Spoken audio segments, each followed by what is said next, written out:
I'm Emily Mashak. Today, I have with us Bridget Law, professional violinist, fiddler, and founding member of local band Elephant Revival. She'll be speaking with us about the Arise Music Festival, which will take place in Loveland from August 2nd to August 4th. Thank you so much for joining me today, Bridget. Thank you. Thanks for having me. So I know that your partner, Tiero, is an executive producer for Arise Music Festival. Can you tell me about your involvement with the festival? Yeah, I think executive producer implies being the financier maybe, so he's the actual producer. He's the one who pulls all the many pieces together and hires everybody, and he's a big visionary for the whole thing. And so, perhaps you could call him the king. And I guess you could say that I'm his queen in a sense that I take good care of him and I give him good feedback about what's important and keep him grounded. And then beyond that, I do some other things. I've played every festival since the first one. I've been at all of them, either as an artist at large or appearing with one of the bands I work with. So I'm always there playing. And then this year I started doing some radio and media partnership coordination, as well as I'm like the liaison for the neighbors of the festival this year. So if you live within a certain proximity to the festival, you can come as a guest. And so I kind of interface with a lot of the neighbors. So yeah, that's about it. Well, that's exciting. So you've been playing at it every year. Yeah, in fact, Tiero and I fell in love at the very first Arise, which was I think there's been 7 of them, or this will be the 7th. Oh my gosh, that is so sweet. Mm-hmm. Can you tell me a little bit more about the history of Arise? How did you guys decide to start doing this? It started before I appeared on the scene, but Tiero was in a touring act that was based out of Colorado called Canal for many, many years, and they disbanded, and he went actually to Europe to have his son with his first wife. And then when he returned and was looking for something to do, he did the thing that he does best, which is gather community around music and intention. He met Paul Bassis, who's his co-producer and partner, and the concept really started forming around creating a conscious gathering on the Front Range where a lot of different expressions of art as well as activism could take place. And then they also, a big piece of that was meeting the folks at the Sunrise Ranch, and they're an incredible group of people on a really beautiful plot of land. It's a 60-year-old intentional community where folks live in community. They live predominantly off of the food that they grow and raise on the land. They have a temple that they have Sunday service at, and a lot of meeting spaces. And one of the women from the ranch approached Tiero, brought him to the land, and said that she had a vision of there being a festival on this land. And so, yeah, all the pieces kind of came together really beautifully. That's awesome. And so I know you mentioned activism earlier, and I saw on your website that the festival's mission statement focuses pretty heavily on positivity and good energy and social justice. What inspired this mission statement? Tiero's partner, co-producer, Paul Bassis, he is definitely the activist component of this. And it's time, it's time for there to be a platform for people to come together and talk about solutions, to talk about, ways that we can all be better humans and better parts of society, as well as solutions as far as purifying and recreating systems that are breaking down or broken.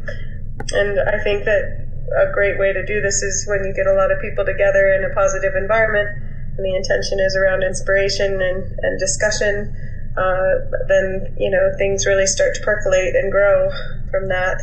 So there's the big Sunrise Dome, which is the temple I spoke of, on the property, and we utilize that space during the festival for panel discussions and songwriters in the round. And we feature conscious films there occasionally, and there's sound healing, sound meditation that takes place. But Also, lots of discussion and a lot of really outside the box stuff that you don't typically see at music festivals. That's a matter of having this space that is so conducive for that. And I think that really is like a home for the activism quality of the festival. So Arise is really unique from other music festivals, it sounds like. Yeah, I've definitely been to festivals where there's an activist component to it, or there's perhaps like a nonprofit element to it, or a message that they're trying to get across. But I think what's really special about Arise is it's a platform for a lot of progressive ideas. And if you have a progressive idea or a really neat thing that you're doing to help elevate culture, that Arise is a great place for you to bring that, because people are expecting it and thirsty for it. Mm-hmm. I also noticed that when you go to buy tickets, which you can do on arisefestival.com, it says that one tree is planted for every ticket sold. Can you tell me more about this? Yeah, that's through an organization that's actually based in Fort Collins called Trees, Water, People, and they do incredible work helping to unite event goers with a broader picture of the world, or a way of contributing, using events to help raise funds and awareness for ways to create a positive impact on the environment. And so Trees, Water, People is the organization that lines that up. So basically a portion of your ticket price goes towards the planting of a tree. But I'm sure that there's been, tens of thousands of tickets or of trees planted through the sale of Arise tickets, and pretty exciting thing to claim. Yeah, that is so awesome. It's great for the earth. Yeah. Can you tell me a little bit more specifically about this year's Arise Festival? What can the audience expect for 2019? Well, this is a wonderful year for Arise. The lineup is really great and diverse. There's really something, and it always is, but they've done a great job this year of really incorporating large acts from multiple different genres that really can appeal to everybody. So there's definitely an EDM presence, an electronic dance music presence there for those that swing that way. For folks like me who like the more rootsy elements, we definitely have some bands that are, top tier in the jamgrass, bluegrass realm. There's a lot of women on the bill. There's a wide variety of different styles of music, as well as visual experiences you can have. I know that there's some pretty cool performance elements, qualities happening this year. The performance art is a big part of the festival, like the fire dancing or the aerial silks or acrobatics. It's always been a pretty big part of the festival, but the platform of how it's expressed has been changing a lot, and this year they're going to have some really great performance art stages and some late night ceremonies, fire ceremonies, and some really neat things going on. There's also going to be a flying trapeze. Oh my gosh. It's super special for this year. Yeah, it's going to be a great year for sure. And there's also elements that are subtle that people perhaps are not as familiar with that are taking place during the festival that are great things to visit. Like there's a wisdom village, which is a little area where there's workshops going on all day. There's a sacred fire that's being tended from the time the festival starts till the end. There's elders and tribal leaders from different tribes and spiritual groups that come to speak and share. There's going to be a dome that's created to be 100% dark, so you can go in this dome and there'll be musical performances in the evening and discussions, and just going in there and dissolving sight as a sense really opens up the other senses and can help folks, kind of release into a more vulnerable space. Arise is really an opportunity for a lot of different mediums of art and expression and curiosity to cultivate. That sounds so exciting. It's really a full body experience. Is this Absolutely. going to be happening during the performances? Can audience members listen to the music and participate in these workshops, or are they kind of a separate thing? I mean, it's a large space, so there's all of these things are kind of happening in their own little zones. So typically, if you are in a workshop, you probably aren't super close to a stage that's playing the music. So although you might be able to hear it a little bit, I would say that they're not that integrated, they're sort of like each, unique experiences. Mm-hmm. What time are people able to get to the festival so that they can really experience everything it has to offer? I know that the gates open on Friday morning, early, nice and early, I think probably 9 or 10 a.m. For those who are attending the festival, what do they absolutely need to know? What are your tips and tricks for having a good time? Well, I would definitely say come with an open mind, and your open mind will experience quite the blossoming of reality. It's Colorado, so you want to be prepared for everything. Colorado's the kind of place where it's, hot and sunny most of the time, and then all of a sudden there's a hailstorm for 20 minutes in the afternoon, so just be prepared for those elements. But there's great food, there's wonderful food vendors, there's really wonderful craft vendors.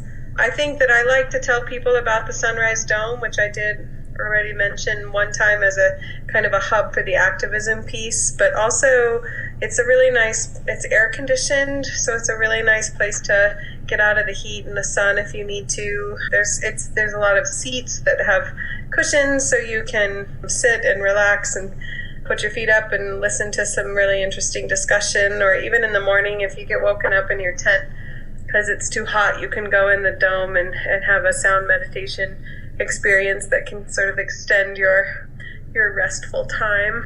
So I would definitely say, come be friendly. People at Arise are really friendly. It's all about connecting.